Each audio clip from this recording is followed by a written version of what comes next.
Hello, everybody. Welcome to FAQs on reservation. Reservation, that word. That's that word that creates discomfort in almost everybody with privilege. Even those who would understand caste and caste problems will say, but reservation. Is that fair?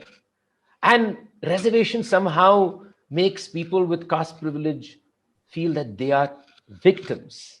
They are being pushed to the corners and their rights are being given away to people who don't, in their minds, deserve it. So let's just ask those questions. I have with me today Dr. Suraj Yengde. Suraj Yengde is one of India's leading scholars and public intellectuals. Named as one of the 25 most influential young Indians by GQ magazine and the most influential young Dalit by Z, Suraj is an author of the bestseller Caste Matters and co-editor of the award-winning anthology The Radical in Ambedkar. Caste Matters was recently featured in the prestigious Best Non-Fiction Books of the Decade list prepared by The Hindu. Suraj was a senior fellow at the Harvard Kennedy School. He holds a research associate position with the Department of African and African American Studies and is also a non-resident fellow at the Hutchins Center for African and African American Research at Harvard University. Suraj has published over 100 essays, articles, and book reviews in multiple languages in the field of caste, race, ethnicity studies, and labor migration in the global south. Currently, he's involved in developing a critical theory of Dalit and Black studies. Welcome, Suraj. Love you, brother. Thank you so much for having me. Thank you. So I'm going to just get in there and ask you those questions that we have heard so often. So the first question, and the most commonly asked questions, shouldn't merit be the ultimate criteria? Would you trust a doctor who has come through the reservation route with your life? Oh, absolutely. No doubt about it. Because the doctor is being tested and not based on reservation when the doctor enters the medical school. They give the same exam. They sit for the same viva voce. They do the same practicals and they pass. Reservation is only when you need a foot into the institution. Once you are in, you're on your own. Many a times, student is victimized because the professors are belong to the communities who have almost a historical memory of violence that they want to impose again, and there is this tenacity of having an attitude of jealousy and incompetence looked through, especially applied for Dalit and Adivasi, and in many cases now OBC students as well. So merit is something that is very arbitrary. Merit is not one thing. If it's the numerical scores that you make by remembering what 3 hours of examination you gave, if that demonstrates merit, then I think monkeys who are trained to remember and regurgitate, even donkeys. We used to have an exhibition called Pannalal. Pannalal was a donkey, one of the smartest donkey. Pannalal should be the most meritorious person, because that's not how merit is tested. Merit is tested through various criteria, and one of the criteria is examination, but there are other factors: your socioeconomic background, your individual competence in different fields, and this is very clear when you apply for U.S. admissions. They just don't look at your GRE scores; they look at all other factors, and that's where the leadership qualities and all of that make. Now, the people who look only at numerical scores don't have any of the others. They lack there. That's why they want to hold on to only numerical scores. And that numerical score is very much making a Brahmin person. Brahmins from childhood are taught Vedas and mantras, and they keep on, reciting it day and night as their ritual, and thinking about it and almost kind of indulging into this practice. What happens when you go to exam? You are used to mugging up. It's kind of rote learning, and you just vomit in this examination, the answer sheet. However, Merit cannot be tested on standalone category. Merit needs to be reflected with the society. Hmm. Society is what makes merit. If you go to China, Chinese students, for example, who come to America, I mean, if you look at the GRE score, they are like, rocket high. I mean, I had a student from China. She came to study and she spoke American English. Like she spoke like American. I said, how come? She said, I took training of English for 5 years. So what that means is that can be acquired. It's not some alone game. But what we should appreciate is merit is not sacrificed. Merit is tested throughout the career of the student, not only in their class, but also in other activities. And if you're belonging from the reserved category, there are much more harsher rules applied to you, and much more harsher mirrors that are being shown to you. And within that system, you still excel. That means that's an extraordinary merit that one can see demonstrated. I just want to push you on that. On the harsher criteria, can you elaborate that point on the harsher criteria for the people who come through the reserved list? First of all, if you are a reserved category student, if you belong from one of those, you are automatically inferiorized. You're already told, you're already marked. In fact, a friend of mine who's now a secretary in Andhra Pradesh government, he told me when he went to Lal Bahadur Shastri, they already marked. Someone kind of made a remark. Oh, you came from reservation, and he said he carried that burden until his life. He's now 30 years approximately in service now. He still says, Suraj, I still feel like I should consult the policy that I make from a non-Dalit candidate, because that's the kind of violence, as I was saying, is the criteria, and it gets much harsher because then there are extra rules that are applied for a student, which normal Savarna students don't have to. First is the culture, the echo chamber that you operate in. Your gods are celebrated. Your culture is, your teachers are from the same community. You most likely have the same kind of a caste lingo, which you kind of vibe with each other. Whereas these students feel outcasts. You go into hostels, the hostels are arranged according to caste groups, according roll numbers are allocated according to the caste criteria. That itself is much harsher. It's not a democratic experiment.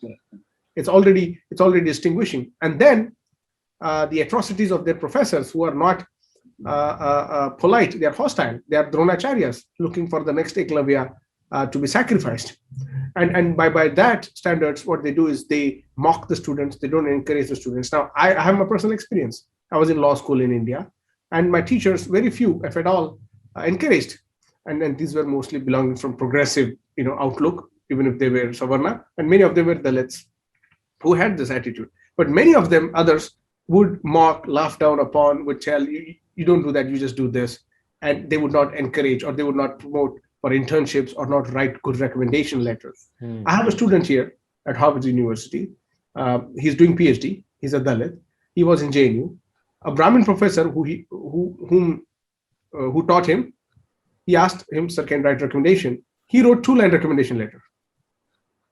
Can you imagine that kind of harshness? So not only that, and then the final thing is, you have to go through that Agni Pariksha almost every time. You have to demonstrate your smartness, because you have to cross over the line of inferiority, but also you have to be more visible, more noticeable. And how do you do that when the arrows are pointing against you?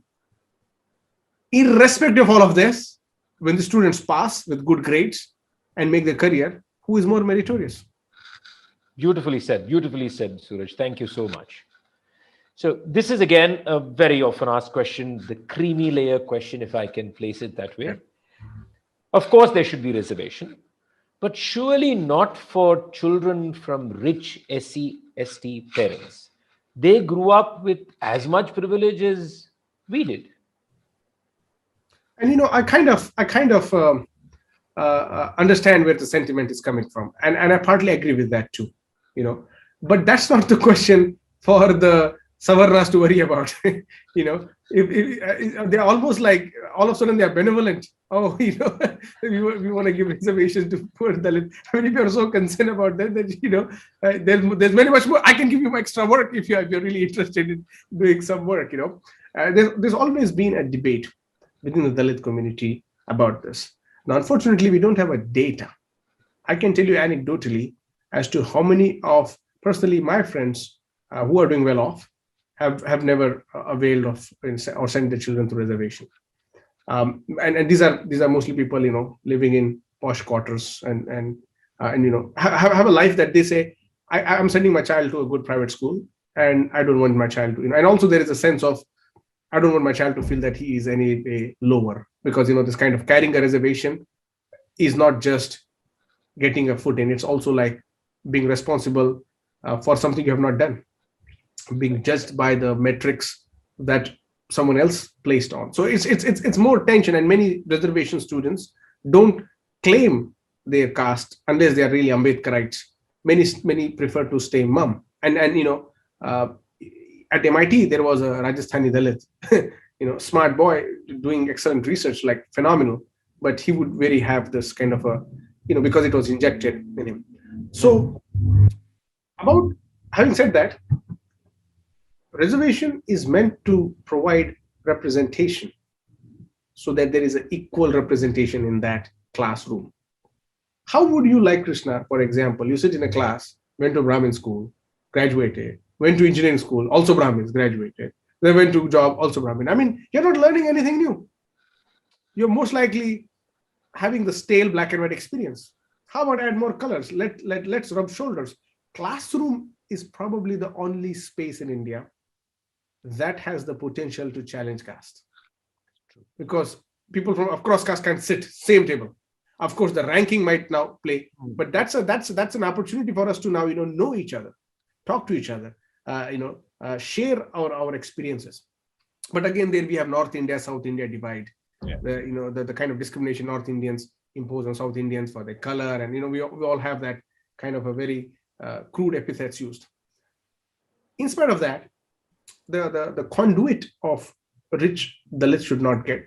To my personal knowledge, now I don't have data to support because there is no research on that, as to how many second generation or third generation affluent Dalit children have availed of reservation.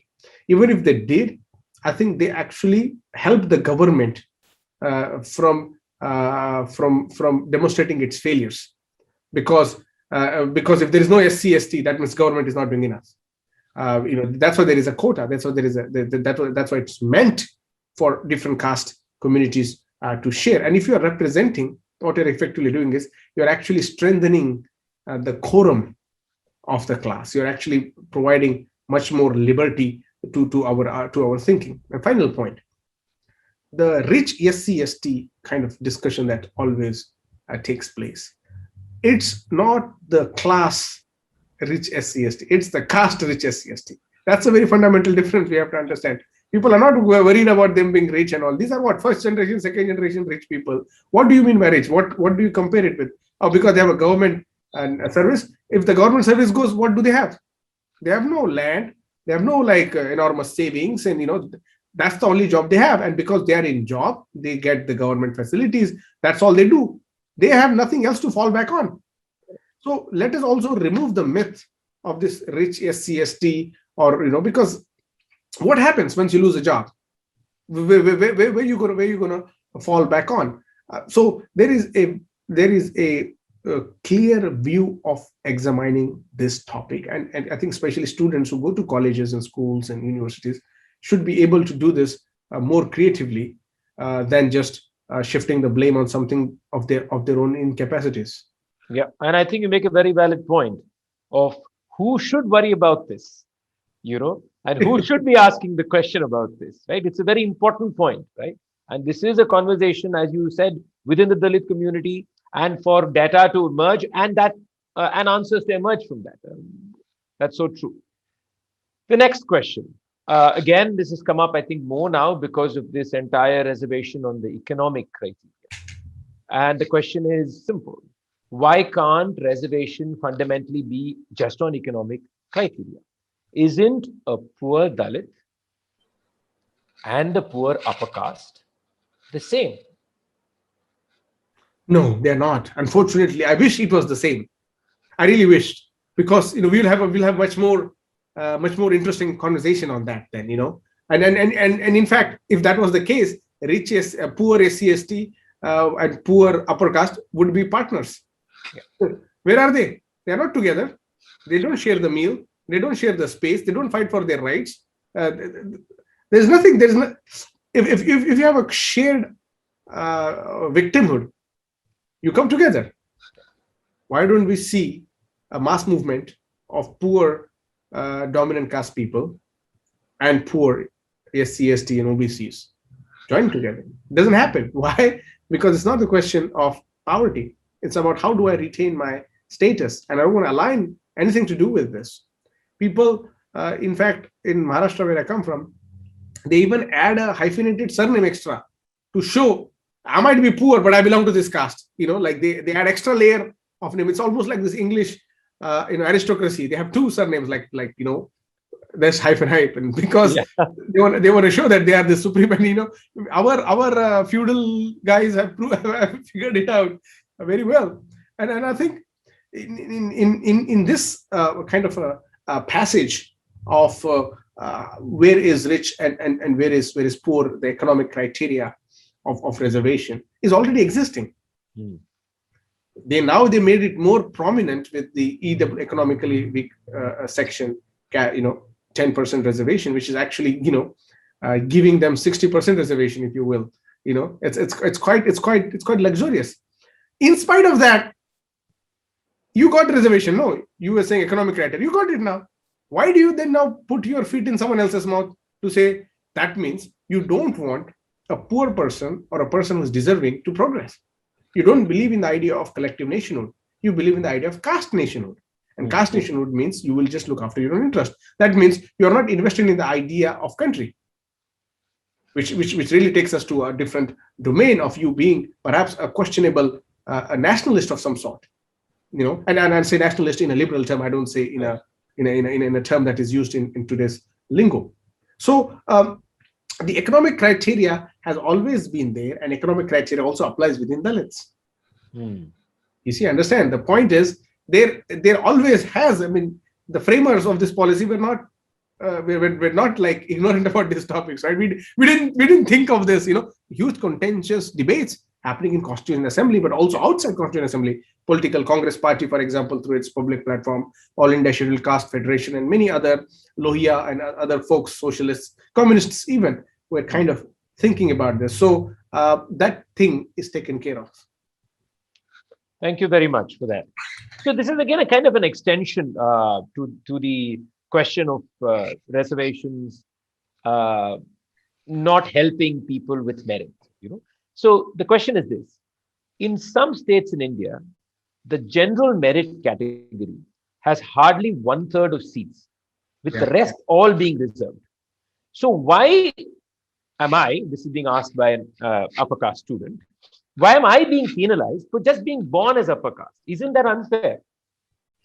And I understand, and I pity the ignorance that this dominant caste communities have. I mean, one should really, it's a profound ignorance, and I think it's a chosen ignorance. It's not. It's not. It's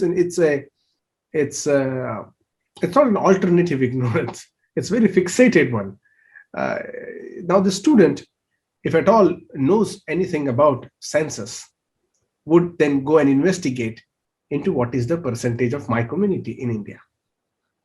Hmm. Once he or she or they would look at their numbers, they would see, okay, I am XYZ percentage. How much percent I already have? You will notice you have more. Like the general category in its strictest terms is approximately 22%. If you add all of the other groups as well, they have reservation 51%. They have twice that. So that means there is already, Supreme Court has granted twice reservation. The fight is only between SC, ST, OBC. They are fighting among themselves because that's the competition. They are not crossing over into your places. because they are given what is their share. You are given twice and sometimes thrice the share of what you should own. So instead of having a grievance against SC, ST, or OBC, have a grievance against your own caste people, because many of them are going to the same college. That's the competition. If you don't get a seat, it is not because SC, ST, OBC is taking your seats. They already have their quota. They are taking from their quota. You are not getting seat because someone from your community is taking your seat.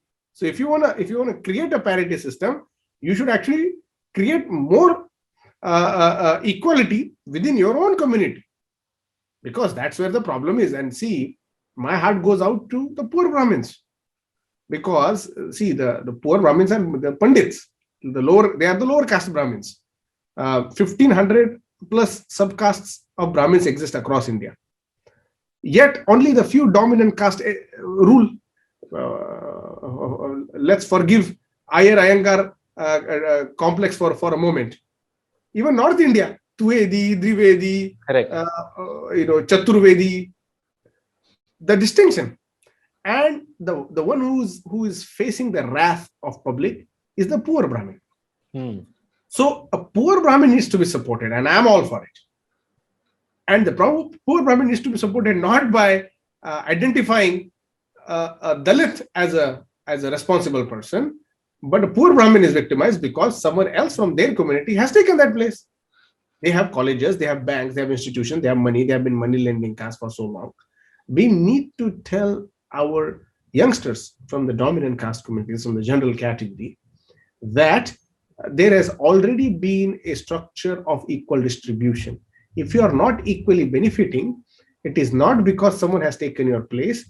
Your place was already for you. Someone else within your community, especially the poor perhaps, is now coming and getting education. There was one time Brahmin, especially lower caste, wouldn't go to school.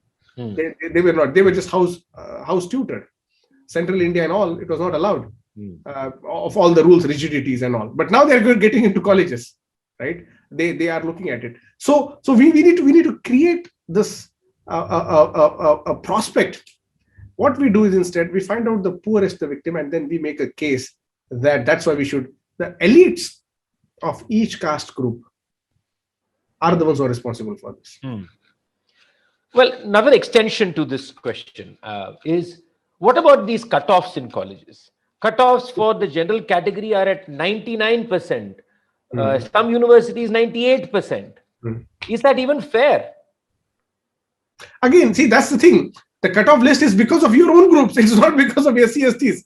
See, the point is, nobody is taking your seat.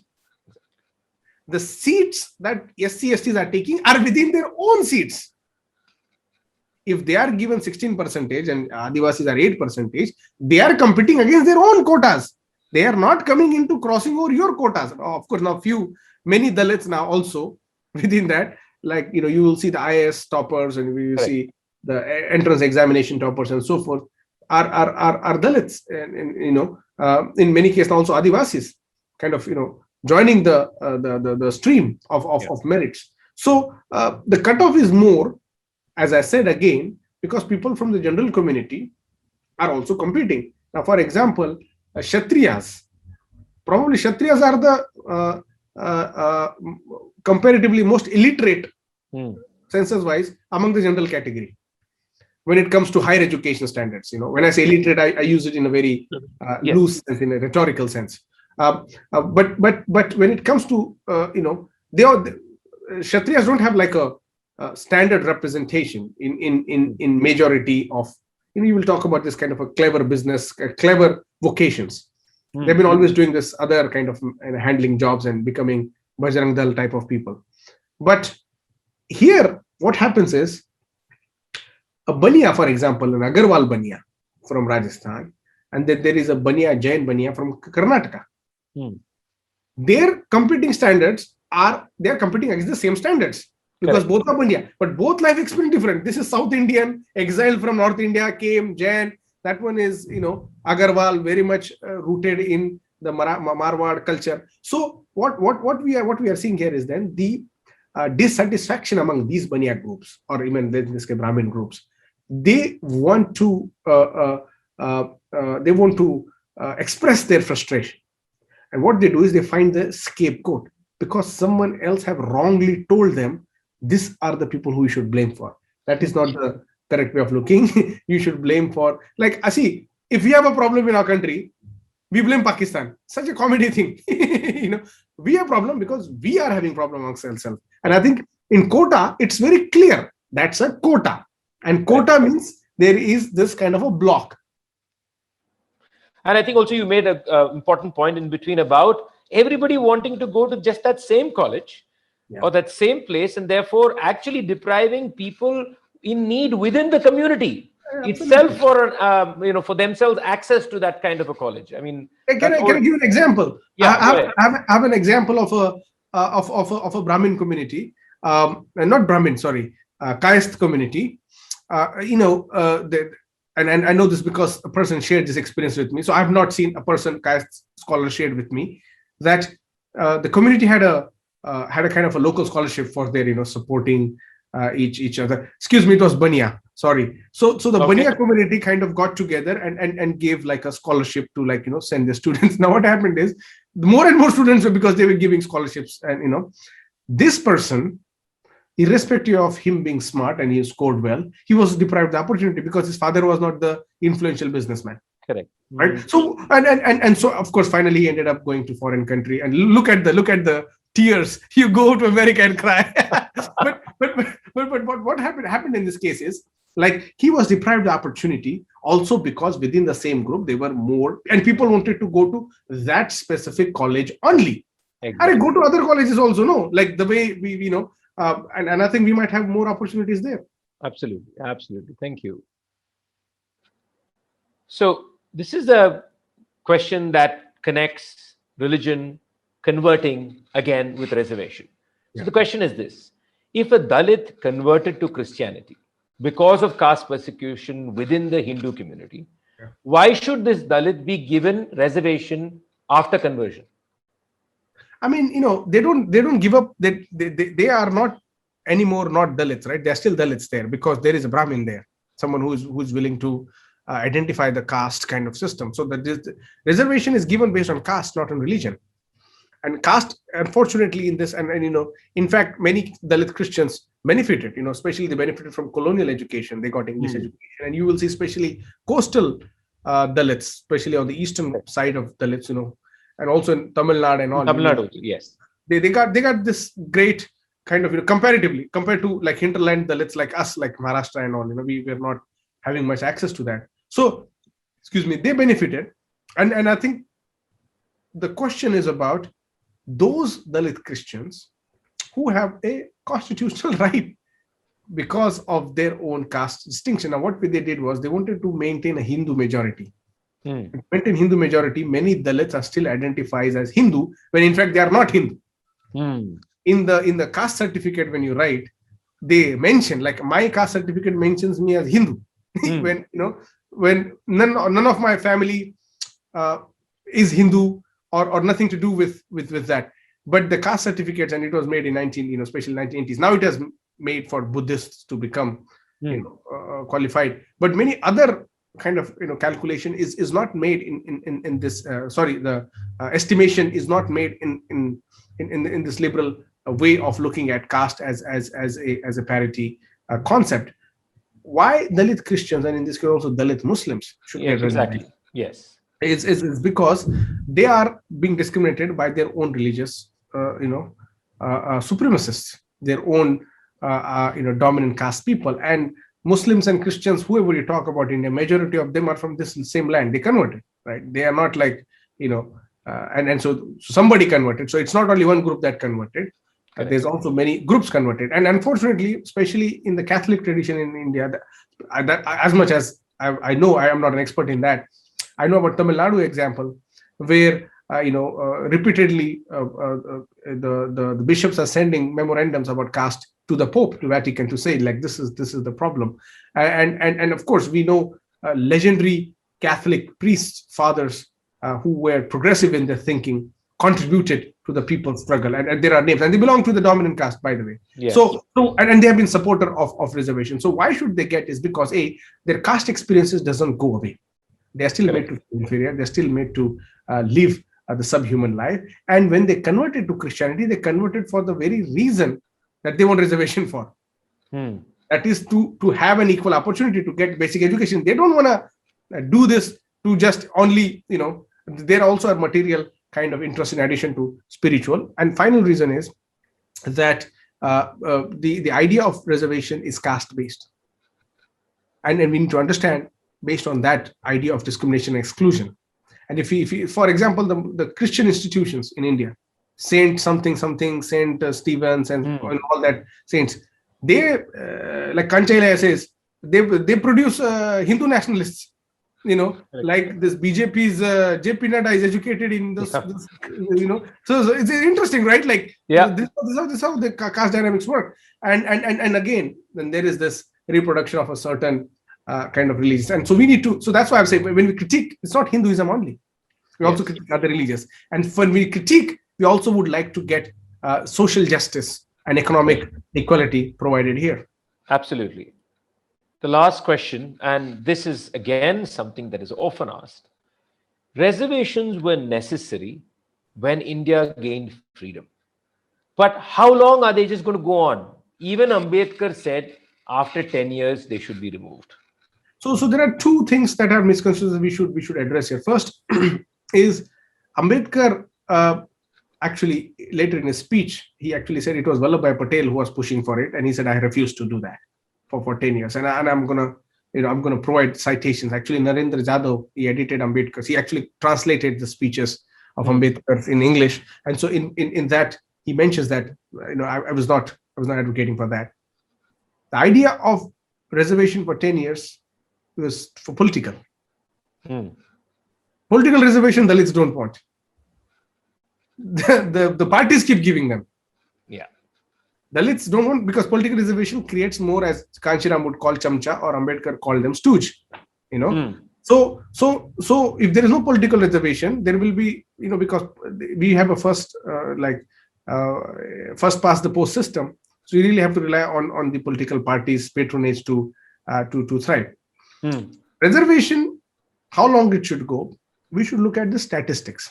Hmm. And I invite people to pay attention to this. Krishna, be with me. 93% Indian labor force works in informal sector, Hmm. unorganized sector, shops, Correct. hawking, all this informal. Only 7% is organized, and of that 3% is private. Hmm. So 4% is actually the space of contestation here. Hmm. Can you imagine? Yeah. So why don't we pay attention to what's happening to the 93% where there is on a reservation? If you are a bania, you are re-inheriting the business. If you are a landlord, you are inheriting the business or agriculture. If you belong to a priest, you are inheriting the business. If you are the son or daughter of some industry, you are inheriting the business. Much of the informal sector actually, apart from industries, is put into informal sector. Correct. Even the business kind of thing that we should have, they put into it. And of that, 89% are scheduled caste, scheduled tribes. Informal majority workers are in. So we are concerned about less than 10% SC, STs collectively. Hmm. That means 10% SC, STs threaten the entire structure of Savarna intelligentsia. What about 90%? If we come all of us together, then maybe there will be a chaos. So only one can really handle the genius of 10%, right? And of this 10%, it's not an easy game. Now let us go to private sector. There's no reservation there. Correct. And then you will see, and unfortunately there are reports about which caste communities. Yeah. Again, Economic and Political Weekly, especially Lakshmi Iyer, Tarun Khanna, and Ashutosh Varshini, they did this survey and they published in Economic Political Weekly. It's a very good tabulated form. Non-agricultural sector employment. Within agricultural sector, there is a certain, for example, if you are an owner of a big farmland, if you're a marginal farmer, if you are doing the bag or orchards, There are different kind, and it's a very, in Indian census, by the way, is a salute. They do very minute, but unfortunately they don't calculate the percentage of savarnas. Yes. Because we don't know how much savarnas are existing in India. We are using a very old, very old data. We are having these problems to face. We should advocate for census. What they did is cleverly, they only calculated scheduled caste and scheduled tribe because they say we want to give them policy. We don't need to calculate others. It's wrong. We need to consider. So for how long it will go is a very interesting question. I think it will go as long as we don't really create a society of equal representation. Unless there is no representation, people will still try to get there. And this is education and job reservation. Now they're also asking for promotion, and there's already it approved. Political reservation we should contest against. Dalits are contesting, and I think nobody is favoring political reservation, because then that's when I think there is a possibility that Dalits actually will then unite. But Dalits are a minority, Adivasis are minority. We don't have this presidential election where you vote for one person and you get number of seats. That's why in this extremely complex system, what we need to do is we need to think about how we distribute equally amongst everyone, so the privileged doesn't become more powerful. Correct. Doesn't mean I'm saying privileged should not get their share. Yeah. We should distribute in a way that doesn't make the privilege more powerful. That's my closing statement. So true. Thank you so much, Suraj, for taking time and answering again these set of often repeated questions that just don't seem to go away. But I do hope that this putting together, collecting them together and answering each one of them at least is one step forward. It is there for everybody to listen to again, understand again, and read more and learn more. And that's the only way we can progress together. Thank you so much, brother. Thank you, brother Krishna. Thank you Take so care. much. Thank you Take so care. much. Thanks a Bye-bye. lot.